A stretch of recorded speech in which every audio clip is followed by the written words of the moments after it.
50 States of Fright, a horror fiction anthology created by Sam Raimi. So it was really great seeing Sam Raimi direct a horror film again, even if it was for only one episode of this series, because I really enjoyed his older horror films like Evil Dead, Army of Darkness, and was probably my personal favorite, which is Drag Me to Hell.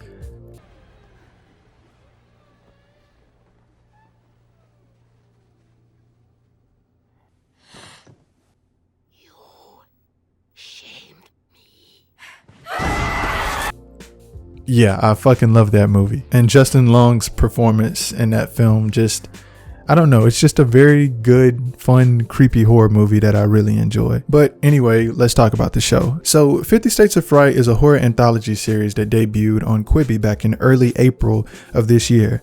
And I've known about it, but I've never gotten around to checking it out for some reason up until now. So anyone who's seen any of my earlier videos, or maybe it was my first video, I can't remember, but I discussed my love for a horror anthology series. And some of my favorites are Creepshow, which I'm currently rocking the t-shirt for. I'll move the mic so you guys can see it.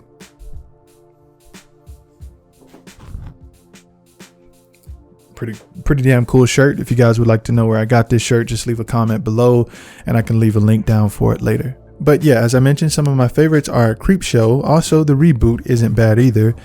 Tales from the Crypt, Tales from the Dark Side, VHS, Trick or Treat, which might be my modern day favorite. I really actually enjoy Trick or Treat. That's one of my favorites, and I might need to cover a review of that pretty soon. I don't know, but yeah, that's definitely one of my favorite modern day horror anthology series. I know there's some that I didn't name, but it's more than likely because I couldn't get into it, like the ABCs of Death or something like that. And then there's newer ones I have yet to see, like Monsterland and the Mortuary Collection on Shudder. And I'll get around to watching those eventually because that's just my thing. That's where I love to watch those type of films. But honestly, for me, 50 States of Fright was basically what I expected from this new Sam Raimi series. Just a nice collection of fun, creepy, gory stories. So the way it's set up on Quibi is that there's about 5 stories total, broken up into about 2 to 3 parts, each coming to a full total of around 14 episodes. And it's set up this way because it's a service that's designed to allow you to conveniently watch content in small segments. So if you are in a waiting room or taking a taxi somewhere and want to kill time, you can do that by watching a 5-minute part of a full episode. And just for the record, I'm not partnered with Quibi or anything like that. I just wanted to explain how the service is designed to work if any of you have yet to actually try the service. Pretty much like I was, because let's be honest, there's way too many subscription services out there for us to be able to try all of them. So usually you just pick a few and you watch what you watch. So that's just kind of like, my little explanation of what Quibi is. Anyway, the first episode starring Travis Fimmel was quite enjoyable, and the episodes actually fit quite well within the time frame they have set up. So I have to admit that it kind of started to get a little bit annoying with watching the episodes where you get 5 to 10 minutes into an episode and the episode comes to an abrupt stop. And personally for me, that tend to throw me out of the immersion several times. And this is more qualm that I have with the format for Quibi's series rather than the actual series itself,